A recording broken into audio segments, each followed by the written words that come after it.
Hey there, everyone. It's Michaela from Ascend Smarter Intervention, where we make research-based reading intervention easy. Today, I wanted to jump in here and talk about one of the 5 core components of literacy that we get a ton of questions about. And this core component is vocabulary. A lot of times we'll see that programs will hit on vocabulary, but it's not really included in the program. It's kind of added in as an extra, or it's not taught explicitly. And this can be a really big downfall in intervention if we're looking at students' comprehension abilities. The two are tied very closely together. So I wanted to take a few minutes today just to walk you through the vocabulary teaching process, the best way we can be teaching it, why we should be teaching it, and to show you how you can easily and effectively pull it into your intervention at any level. So I'm going to go ahead and share my screen so we can take a look at that. Whenever we look at reading intervention or literacy intervention, we always come back to this literacy processing triangle. Now, we know that in order for students to be fluent readers, these 3 processes, so the orthographic processor, the phonological processor, and the semantics processor, have to connect in less than half of a second. A lot of times, programs for reading intervention will do a really nice job of tying together orthography, or that visual component of the language, being able to see what letters we have and words, and tying it to phonology, or hearing that sound. This is where we'll get a lot of our phonological awareness work, is in this phonology corner or point of our triangle. And this is where a lot of our phonics instruction comes in. Now, oftentimes we see that this connection, it's remediated, and we're working a lot on that in our reading intervention, but we're leaving out semantics, this critical component. This is where our vocabulary will tie in, but we also know that the connection between semantics and orthography, working on that connection will aid with reading comprehension, being able to see the words that we're reading and understand them. And the tie between phonology and semantics will be that listening comprehension. Now today, I'm going to focus mostly on vocabulary, so the point of the triangle up here, and the connection between semantics and orthography. Now, when we are doing reading intervention, a lot of times we think about comprehension as one of the hardest skills. And it's said that as students work on phonics and decoding, they'll labor less over their reading and their fluency will improve, and in turn, their comprehension should improve because a lot of the effort's not going to reading anymore. And I'm here to say that unfortunately, that's not always the case. And a lot of the students I'm working with, their comprehension doesn't improve just because they're becoming more fluent readers. What we need to be doing is explicitly instructing on this connection as well as semantics on its own from the beginning, from the very beginning of our intervention with them. So what that will look like is working on vocabulary and categorization and that semantic processing from a very early age.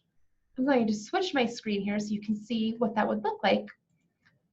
This is a kindergarten activity that we have that works on both expressive and receptive vocabulary. So the student is asked to go through and look at the different pictures here. You can tie words to it. So they've got a dog, cat, frog, crab. Which picture goes with that pattern above? Hopefully students will be able to tell you that it's the otter and slide that up there. That is working on their categorization skills. So can they find which of these different images belongs in that category? I'll explain why that's really important in a minute. The second piece to that is, can they name the category? So working on, it would help if I spelled that correctly, working on the ability to name the category as animals. Now, in traditional vocabulary instruction, we often see part of speech being included, in which case we would say a noun. And this aims to really dig a little bit deeper. Can they name an animal as opposed to just a noun? I'll talk more about that in a minute. As students continue to get older, we want to be a little bit more specific. So again, we have nouns here, people, places, and things, verbs, and adjectives. So can we place chin as a thing, chop as an action, chair as a thing, chili as a describing word, and lunch as a thing? As we go through here, we can become even more specific, really honing in on that categorization skill. If we look at lunch And chair, we can say it's a thing instead of just a noun. If you're working on foods, you can define them as food or go even further and say fruit, say sweets, say vegetables. Really work with your students here to get that categorization down. The reason that that's super, super important is because when students are older, they need to be able to categorize and conceptualize how information comes together in order to take that comprehension skill and apply it to their reading. When I'm working with middle and high school students, a lot of times I am seeing that they really, really struggle with reading comprehension. And one of the big reasons why is because they are struggling to find the main idea of a passage. Now, the way I help with that and help instruct main idea with them or for them is we'll go through the passage and find all of the details. Let's look at the important pieces of information like names, dates, locations, specific pieces. And then within the paragraph, we'll find what do all of those pieces have in common. That commonality there is going to be the main idea. Now, sometimes students are taught that the first sentence of a paragraph will instruct on the main idea, and sometimes it does. If we're writing correctly and we're writing well, we want to be introducing our main idea in that first sentence. But that's not always the case, especially as they're reading novels or as they're going through textbooks. They need to have that categorization ability to make sure that they're seeing the commonalities between all of the points that they're reading. By starting this in kindergarten or as early as possible with just those simple tasks, we're setting up that foundation to hit on all 5 core components of literacy. So I'm pulling in vocabulary with my phonics and phonological awareness instruction in preschool and kindergarten. We're setting it up so it's not a splintered difference. And by the time they're in middle school, we're not going back to the beginning to work on that categorization and that vocabulary ability. Now, switching gears just a little bit from comprehension, it's no secret that if a student doesn't understand what the words they're reading mean as individual words, they're going to struggle with reading comprehension as well. So when we look at just the vocabulary piece as its own unit, so when we look at that, we really want to discourage the looking up definitions and just using rote memorization to learn those words. So often at school or throughout life, students are getting a list of words based on a book that they're reading or a unit in science that they're working on. And that's okay. They should be using what they're working on to generalize and pull vocabulary from. But the struggle here is that when we're just giving them a list of words, asking them to write down the definitions, maybe the part of speech, maybe a synonym, antonym, and a place of origin, they are not actually going to be comprehending what those words mean. More often than not, they're writing down the definition verbatim. Usually the definitions are pretty wordy and difficult to understand. They memorize it for that week's vocabulary test, and then by the next week, they've forgotten it again. What we want to do is instead of copying down person, place, or I'm sorry, noun, verb, adjective, definition, place of origin, anything like that, we want students to be putting vocabulary into a framework so they can more accurately understand all of the pieces. The way I like to set that up is asking students for 5 different parts. The category of the word.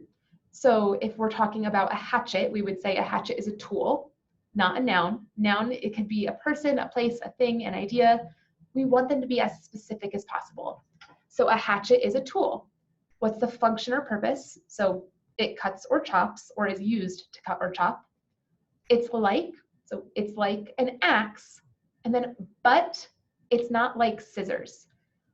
We use that formula so that we can use synonyms and antonyms and part of speech and definition, but we're putting it together in a sentence that really rounds out that visualization of the word for a student. The 5th part is defining features. For a hatchet, it has a short handle and it's very sharp. Now, again, the reason we're doing that is so they put it into their own words. Students are taught all of the time to put definitions into their own words, or they're told to, but they're not explicitly taught. By giving them this sentence framework and asking them to put those different pieces of the definition in, they're going to be putting it into their own words and more likely to understand what they're using. Now, one specification that I want to make about that is with the it's like, but, we're setting it up for a synonym and an antonym, but we don't always have a clear opposite. Now, if we're using a word like hot or heat, it's like warm or warmth, but it's not like cold. That is an exact opposite. Now, if we were to talk about a ball might not have a clear opposite. You could talk about a pyramid or a cube, but that doesn't totally round out the visualization or the visual picture in my head of what a ball is. So you could use a shade of meaning instead of your antonym. How I'd set that up is a ball is like a balloon. They're very similar, but it doesn't float. We're using that but blank, filling that in, to really talk about why the definition or the word that we're working on is different from our synonym, instead of just offering a random, it's not like a shoe, it's not like a dolphin. A ball's not like those things, but that doesn't help us figure out what it is. A really easy way to pull that into your intervention is to make it a game. A lot of times in intervention, we'll have word lists that students are asked to read. So after I have my student read their words, often I'll play a game with them where I pick a word or they pick a word. Usually I'll go first to model it for them, and I don't tell them what the word is. And I go through and define it using the category, function or purpose, it's like, but, and any defining features. And I try to be so clear with my definition that they can guess which word I'm defining without me telling them. Then they're tasked with the same thing. So they have to go through and pick a word and explain it back to me. And this can be really helpful because one, it keeps them engaged. It's not like their usual vocabulary practice. But you can also start to see how they're categorizing words, how they think the words are used, the function of those words. You can see how they're doing synonyms and antonyms there and what they're really picturing in their head when they think about that word. One of the examples I use is I was playing this game with a student who picked the word aloe. And he said, okay, the word I'm thinking of is a type of food. And I looked through the list and I was like, okay, I'm not seeing any foods in this list, but we'll keep going. And he continued, it's a type of food. It's a jelly-like substance. It comes from a plant and you put it on burns. At that point, I was able to figure out that he was talking about aloe. And we talked about, I was like, tell me more about why you said it's a food. And he said he had seen an aloe juice and had heard about people eating it. And I said, well, you're not wrong, it is edible. But if we think about the best definition for aloe, or what's going to help me figure out what word you're talking about and help you figure out what it means, typically we don't think about it as a food. We think about it as a plant or that jelly-like substance to put on burns. So we were able to course correct there, and I could see better how he was conceptualizing that word. So that's a great way to pull in that instruction into your lessons as well. The last thing I want to talk about is some other skills to be pulling in to help really round out that vocabulary instruction. So one of the ways I do this, I'm going to share my screen again here, is by pulling in categories, multiple meanings, synonyms, antonyms, and syntax practice into every lesson. So if I'm focusing on CK one week, as we go through and we're working on phonological awareness based around CK, they've got reading and spelling lists with CK words. Our reading passage has to do with CK words as well. I'm also going to pull in explicit vocabulary instruction here. So I will data track on all of these different areas to see where they're breaking down each week. We'll go through categories. Again, that's the big one that we always come back to see, okay, if we're working on CK again, and we have black, crack, pink. Crack is going to not belong in that category. It's not a color. So students would have this sheet here and say which one does not belong. Then I'll give them the prompt, what are all of the ways we can define the word rock? And I'm looking to see, can they think about all of the different ways we can use it? Can they tell me it's a stone, it's a back and forth movement, and it's a kind of music? With synonyms and antonyms, I'm looking for what's a word, another word for wreck? Can they figure out what that other word would be? What's the opposite of backwards? And then track, can you use it correctly in a sentence? Now, if students are going through here and I say, go ahead and use track for me in a sentence, if they don't know what that word means, that's okay. But I'm looking for that metacognitive ability to say, I'm not sure what that word is. Can we define it before I use it in a sentence? Some other examples here would be catch, stretch, apple. Apple doesn't belong. It isn't something you can do. Pitcher could be a person who throws the ball in softball or baseball. It can also be a container that holds drinks like water or lemonade. Can they give me a synonym for etch, an antonym for fetch, and use batch in a sentence? Now, again, go ahead and use the words you already have in your lesson to do this. If you're working on AI as a Val team, look and see what spelling words you're giving your student and what words they have to decode, and you can go ahead and do this yourself. You can also ask them to find all of the words in a certain category. So instead of which doesn't belong, maybe you say, okay, I want you to find me all of the words that are things, or I want you to find me all of the colors. You can go ahead and do that with any list that you have.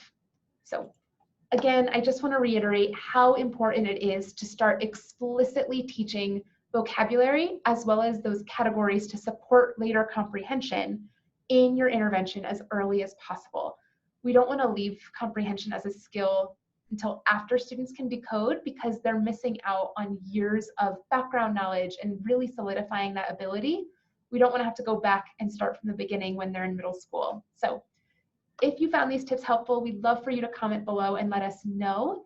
And we're so excited that you're here. Again, let us know if these are helpful for you, and subscribe to our channel for more tips and tricks each week. Thanks so much and have a great day.